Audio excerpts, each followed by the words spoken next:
C'est là où il transpire le Vinsky là, hein. La moiteur de la VAR room. C'est là où on voit quand t'es dans le canapé, quand t'es dans la situation réelle, c'est pas la même chose. Je te sens impatient là. J'ai envie de commencer, j'ai envie de voir à quel point je me débrouille ou pas du tout finalement. Allez. Salut à tous, c'est Vinsky et on se retrouve aujourd'hui à Clairefontaine pour l'épisode 2 de Vinsky au sifflet où je me confronte au métier passionnant d'arbitre. Aujourd'hui, on va s'intéresser aux règles du jeu qu'on pense tous connaître par cœur mais qui sont très techniques. On est dans la VAR Room, la mythique VAR Room, et je serai avec Benoît Millot qui va m'aider un petit peu, qui va me guider dans ce milieu. Comment tu vas, Benoît? Je vais très bien, bienvenue à toi. Je sens qu'on va passer une matinée passionnante, tu vas être challengé. Ouais, bah pour moi ça va être surtout voir est-ce que je connais bien le règlement, est-ce que je sais l'appliquer, et aussi on verra les zones d'interprétation notamment. On en parlera, je pense, ça va être important. Ouais, c'est ça, parce que c'est tout l'intérêt de travailler entre nos connaissances et puis parfois la difficulté de l'application sur les terrains. Allez, on est parti.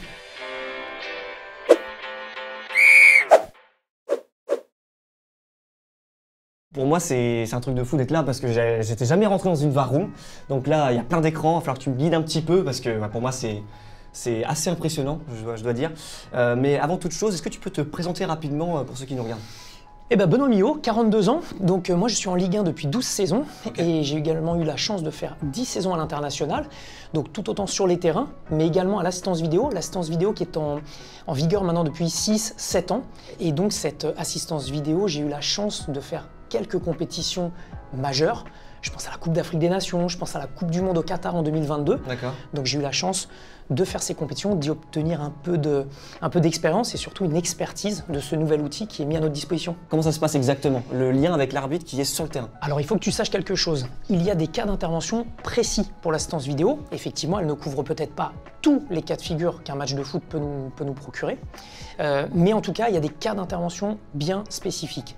Une chose est sûre, l'arbitre de terrain est et sera toujours le décideur final. Ouais. Dit autrement, les arbitres vidéo peuvent faire des recommandations à l'arbitre sur le terrain, mais le décideur final est et sera toujours cet arbitre de terrain. Du coup, tu parlais des cas d'intervention de la VAR, quels sont-ils? Alors il y a 4 cas d'intervention prévus par le protocole de l'assistance vidéo. Le premier, tous les buts marqués sont vérifiés et regardez concrètement la validité du but. Ok, peut-être le buteur final, mais même toute la phase offensive permettant d'arriver à ce but marqué. D'accord. Le deuxième cas de figure, ce sont les cartons rouges directs. Pas les deuxièmes avertissements, je parle bien des cas de figure de carton rouge direct. Toutes les situations de penalty ou pas penalty. D'accord. Donc quand je te dis penalty ou pas penalty, j'entends par là les possibles simulations et où malheureusement l'arbitre aurait accordé un penalty qui n'a pas du tout lieu d'être aussi. Et le dernier cas d'intervention, pardon, ce sont les erreurs d'identité. L'arbitre donne un avertissement ou une exclusion à un joueur qui n'est probablement pas le bon joueur. Il s'est trompé dans la numérotation du joueur ou il a peut-être confondu un joueur par un autre joueur. Bref, pour s'assurer que le joueur averti ou exclu soit le joueur qui ait commis une faute sur le terrain. Un partenaire. Donc là, on parlait un peu de la VAR, mais sans règlement, il n'y a pas de VAR. Donc concrètement, le règlement du foot, à quel point il est grand, à quel point il se renouvelle, parce que à chaque fois, nous, sur les réseaux, sur Internet, etc., on voit qu'il y a de nouvelles règles qui apparaissent. Comment ça se passe concrètement? Bah écoute, le règlement, les lois du jeu du foot, pour nous, c'est un peu, pour les arbitres, c'est un peu comme notre Bible, pour faire rapide. Je veux te dire par là que on se doit donc de connaître les lois du jeu, c'est évident, et surtout de remettre à jour nos connaissances, parce que c'est évolutif. Chaque année, des lois du jeu sont vues, revues par l'IFAB, qui est en fait le penseur des lois du jeu au niveau mondial, et qui effectivement tranche, saison après saison, des évolution à laquelle nous on doit s'adapter bien évidemment parce que ça demande des prises de décision parfois qui changent sur les terrains. Pour faire rapide, les lois du jeu, 17 lois du jeu au foot qui balayent a priori tous les cas de figure possibles et imaginables, a priori. 17 lois? Ok, d'accord. Ouais, 17 lois. Et donc, ces 17 lois du jeu se doivent d'être connues, parfaitement connues par les arbitres.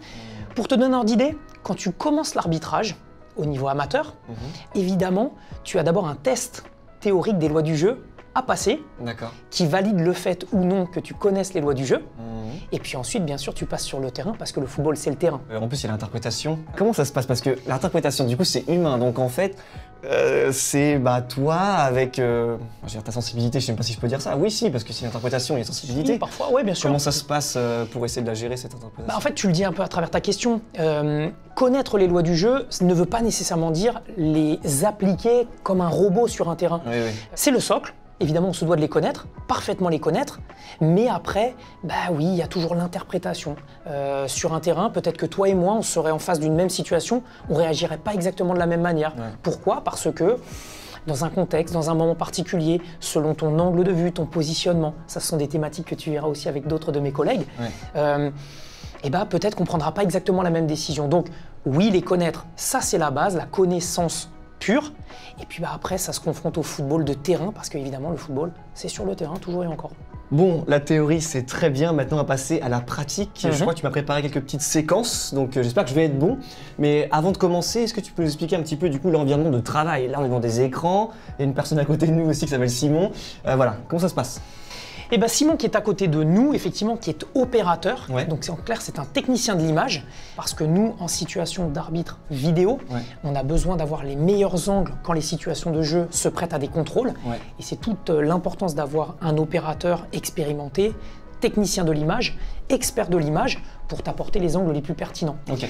Pour continuer, tu vois un certain nombre d'écrans de télé, c'est tous ces écrans de télé qui nous permettent de basculer, parfois d'un angle à un autre, pour se donner les meilleures opportunités de bien trancher une situation, quand encore une fois une situation demande à être regardée précisément.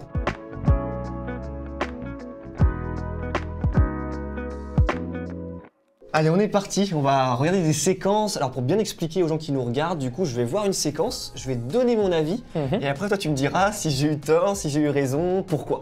C'est ça un peu le truc. Je te sens impatient là, c'est le moment de commencer. J'ai envie de commencer, j'ai envie de voir à quel point je me débrouille ou pas du tout finalement. Allez. Donc là on a une récupération de ballon et une action offensive qui s'enclenche. Ok, donc là je suppose que c'est pour potentiellement le penalty. Exactement.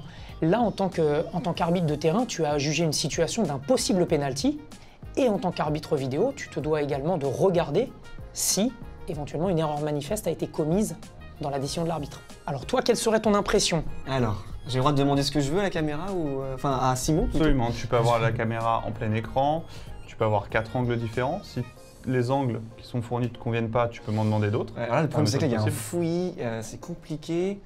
J'ai l'impression que cette caméra est un peu plus...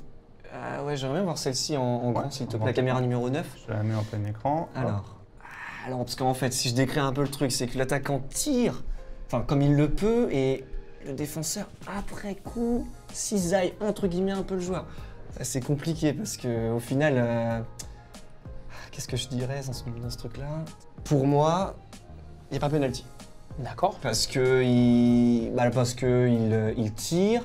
Alors là, c'est vrai que le défenseur commence à tacler, mais au final, je vois bien que l'attaquant rajoute un peu le côté qui s'est fait un peu cisailler, si je puis dire. Et j'ai pas l'impression qu'il y ait de risque de blessure pour l'attaquant. Donc pour moi, il n'y a pas penalty. Ton impression serait pas de penalty, donc on laisse le jeu se dérouler? Pour moi, oui. Eh bien écoute, pour moi aussi, alors effectivement tu l'as expliqué, le cas de figure ici qui est intéressant, c'est savoir si l'intervention du défenseur serait fautive. Oui. Effectivement, l'attaquant tire au but, mais dans la continuité de sa frappe au but, tu peux te demander s'il commet un geste fautif. Oui, parce qu'il pourrait faire faute après que la balle quitte le pied de l'attaquant. C'est possible. Bien sûr, exactement. Donc en écrasant le pied de l'attaquant par exemple. Alors avec un certain nombre d'angles de caméra, on se rend compte que effectivement, un contact existe, mais le foot est un sport de contact. Oui. Et à nos yeux, effectivement, la bonne décision serait de ne pas accorder de pénalty, comme l'arbitre l'a fait sur le terrain. Et donc, effectivement, en tant qu'arbitre vidéo, tu ne l'inciterais pas à aller en bord de terrain pour aller revisionner l'action, parce que, a priori, aucune erreur manifeste n'a été commise. Ce qui est important quand même à noter, c'est que tu vois la situation qu'on regarde tous les deux, rapport à l'assistance vidéo, ce que je vais te dire, même plus encore que les lois du jeu, tout n'est pas blanc ou noir. Oui. Parfois, ça peut être sujet à l'interprétation. Ce clip-là, peut-être que des personnes pourraient dire pour moi, c'est fautif, donc penalty. D'accord. Mais ne pas oublier que, notamment dans le protocole de l'assistance vidéo, il y a cette notion d'erreur manifeste. Et si tu as la sensation qu'il n'y a pas d'unanimité à se dire la décision de l'arbitre est clairement erronée, alors à ce compte-là, ça reste une décision de terrain, une décision de football. La décision de terrain était de ne pas accorder de pénalty dans le cadre de l'assistance vidéo. aucun intérêt de dire à l'arbitre d'aller voir en bord terrain. Allez, Vince, on enchaîne. Autre situation qui s'est passée en championnat national. Un joueur qui est à l'extérieur du terrain, qui semblait vouloir recevoir des soins, et qui revient spontanément sur le terrain. Ah d'accord, je n'ai même pas regardé parce que moi je regardais que le ballon. J'avais pas vu qu'il y avait un joueur qui était en dehors. Ah d'accord, donc ok, il est à l'extérieur du terrain et il rentre. Quelle serait ta décision? Bon, bah, comme ça, moi je dis qu'il n'a pas le droit. Ça, en tout cas à chaud, je dirais qu'il n'a pas le droit. Après, c'est vrai que là pour le coup, ça demande vraiment, je pense, de bien connaître le règlement. Pour moi, tu dois demander aux joueurs, ok, tu peux revenir sur le terrain. En plus, peut-être pas de toutes les zones que tu non, toutes les zones. Ah non, normalement, tu dois revenir en plus. À l'entrée des joueurs, non? Comment ça se passe? Alors tu vois, ça fait un cas de figure très particulier. Tu as un joueur donc, qui est à l'extérieur du terrain, qui semble réclamer des soins. Ah mais on n'a pas demandé qu'il sorte du terrain, c'est lui qui est sorti de son propre chef. Exactement, n'empêche il a quitté l'aire de jeu. Ouais. À partir de là, il est sujet à recevoir l'autorisation de l'arbitre de revenir sur le terrain. Ouais. Et là, voyant l'action se dérouler, c'est un défenseur. Ouais, bah oui, c'est logique. Bah, il veut revenir en jeu. Et il n'est pas blessé. À partir de là, l'arbitre, expert des lois du jeu, se doit de prendre une décision. A-t-il le droit? N'a-t-il pas le droit? S'il n'a pas le droit, quelle est la reprise du jeu? Bah, en tout cas, à chaud, et quand on regarde un match, on voudrait se dire qu'il n'a pas le droit de faire parce que du coup, il est en train d'être au sol comme ça, à l'arrière du but, et il ressortirait alors que l'attaquant ne prend pas en compte ce défenseur-là dans son jeu. Exactement. Et donc, quoique ce cas de figure soit très atypique, très rare, il n'empêche que là, la décision qui était à prendre, c'est donc penalty. Penalty? Penalty parce qu'il est rentré depuis l'extérieur du terrain sur le terrain, dans la surface de réparation. Ouais. Et là où il a interféré avec le jeu, c'est dans sa surface de réparation. Donc la reprise technique serait penalty et la reprise disciplinaire serait avertissement à ce joueur parce que c'est un des motifs d'avertissement. Il n'a pas attendu l'autorisation de l'arbitre pour entrer sur le terrain. Donc quoi que ça puisse paraître incroyable, surprenant, rarissime, la décision attendue est penalty et avertissement. Ça a été sifflé penalty ou parce que c'est quand même très particulier? Je n'en suis pas sûr, mais en tout cas, d'un point de vue des lois du jeu, voilà comment le jeu aurait dû être arrêté et ensuite repris. Et s'il était rentré et qu'il n'avait pas du tout touché le ballon et pas défendu? Il était rentré comme ça, mais qu'il n'avait pas touché le ballon et sauvé l'action. Pour le coup, vu qu'il n'aurait pas eu d'interférence, il n'y aurait pas eu de décision technique, mais il y aurait eu une décision disciplinaire au premier arrêt de jeu. D'accord. Parce que reste le côté qu'il soit rentré sur le terrain sans autorisation. Mais là, tu as bien le double élément qui est 1, il rentre sans autorisation, et 2, il interfère puisqu'il touche le ballon. D'accord, ok, bah là, pour le coup celle-ci était très technique. Allez, troisième séquence. Et bah là on est sur à nouveau un match de national avec une exécution de penalty. Ok, alors c'est parti. Alors ça c'est vraiment le gros débat je trouve. Alors là on va considérer qu'il a arrêté sa course. Mais il y a des attaquants qui sont connus comme Bruno Fernandes qui joue à Manchester qui fait beaucoup ce geste-là. Moi j'ai jamais compris en fait, c'est ça, je ne sais pas. Là pour le coup moi j'aurais dit qu'il faut retirer parce qu'en fait il a arrêté sa course, c'est interdit. Mais c'est vrai qu'en tant que supporter je vois des joueurs le faire et il n'y a pas de décisions qui sont prises. Alors j'ai du mal à comprendre. Quand est-ce qu'on dit qu'il a arrêté sa course quoi? Bah déjà, il y a plusieurs choses à savoir. Tout ça fait référence aux lois du jeu, à la loi 14, coup de pied de réparation, les pénaltys. Tu dois savoir une chose. Effectivement, un joueur qui est donc celui qui va exécuter le pénalty, il y a une chose qui lui est interdite, c'est d'arrêter sa course au moment de son balancier de pied, c'est-à-dire au moment de frapper le ballon. Ah, dit autrement, dans sa course d'élan, un joueur peut, s'il le souhaite, zigzaguer, s'arrêter, reprendre dans sa course d'élan. Mais au moment où il va taper dans le ballon, là, il n'a pas le droit d'être à l'arrêt.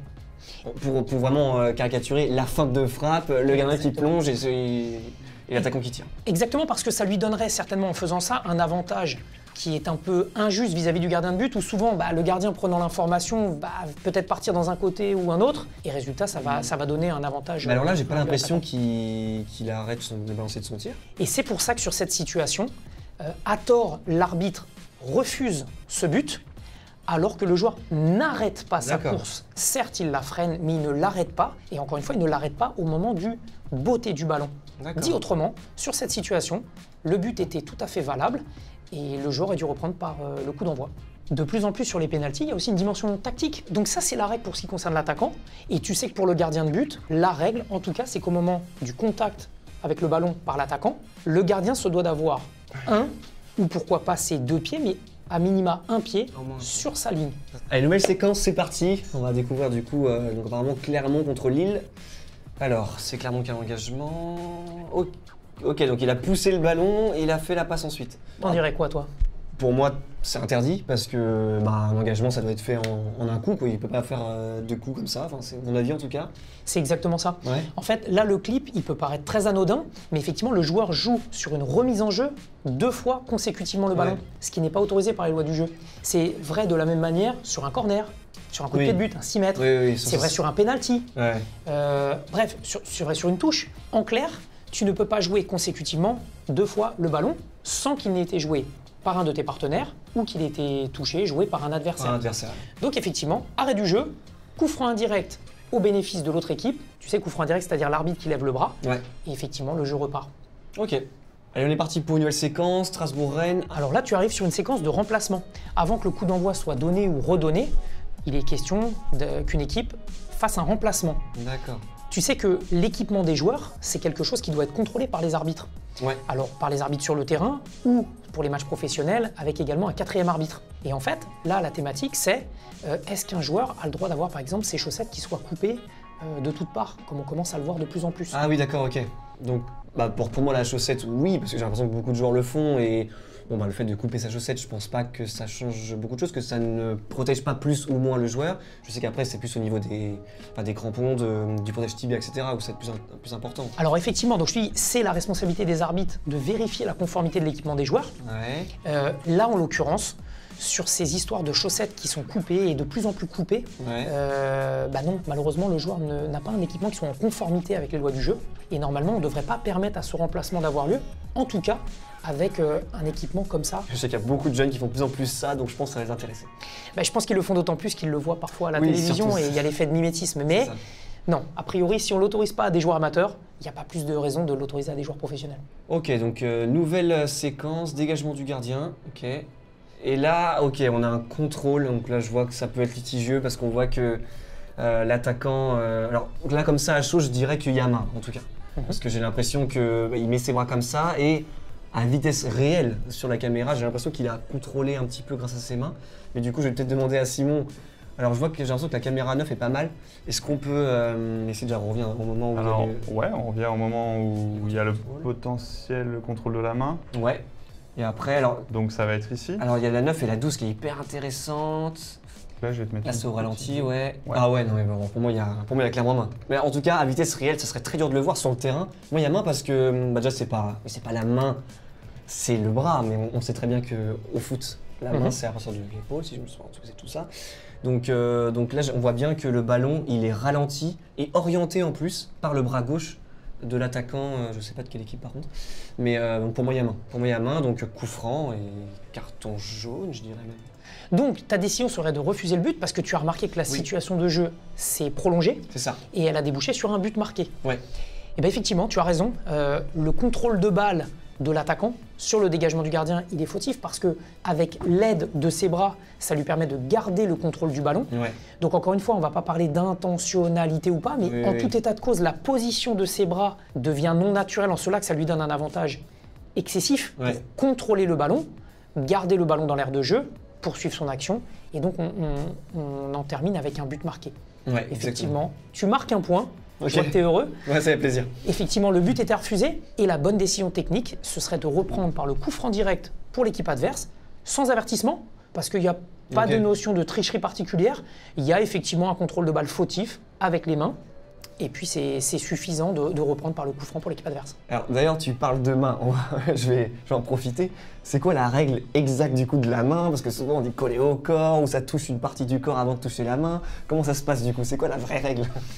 Déjà, la première des choses qu'il faudrait enlever un peu des têtes, c'est la notion d'intentionnalité. Pourquoi? Parce que la plupart des mains qui sont commises ne sont pas délibérées.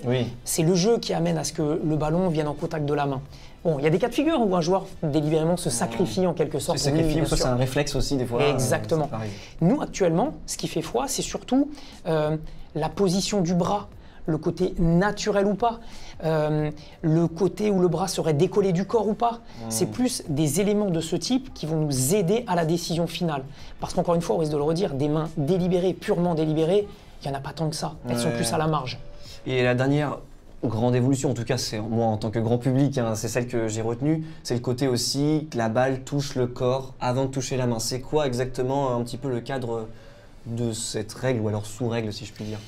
Le fait est que souvent quand le ballon touche d'abord une partie du corps du joueur avant de toucher sa main, bien souvent ça fait totalement inverser la direction du ballon. Oui. Et donc, quand on parlait tout à l'heure d'intentionnalité, tu te doutes bien que c'est encore plus imprévisible pour un joueur. Quand le ballon vient en contact de son corps puis de sa main, c'est rarissime, voire à peu près même impossible que ce soit dans un geste intentionnel. Donc c'est pourquoi, a priori, ce genre de situations ne sont pas sanctionnées. D'accord. On ne pourra pas toujours trancher, c'est pas toujours blanc ou noir. Ouais. Parfois c'est gris, reste à voir. Gris clair, gris foncé. C'est le football, mais ça nous permet de discuter. Ouais.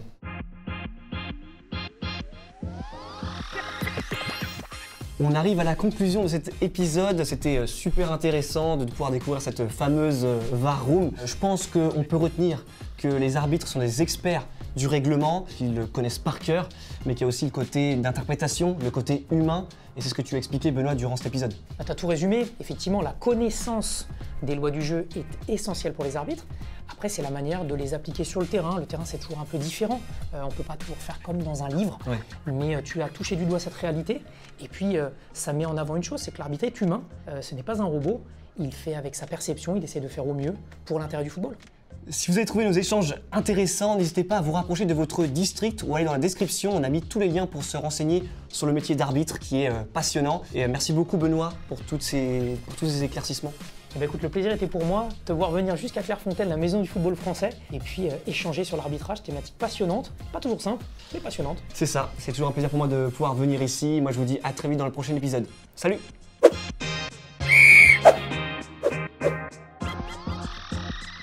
Je suis en souffrance. Oh ouais. Mais j'aime pas! C'est horrible! Ça se Pourquoi tu me dis ça juste pour m'embrouiller ou ça c'est... Peut-être ou Bon, peut-être pas. On débriefera à la fin. Je sais pas. J'ai rien à perdre.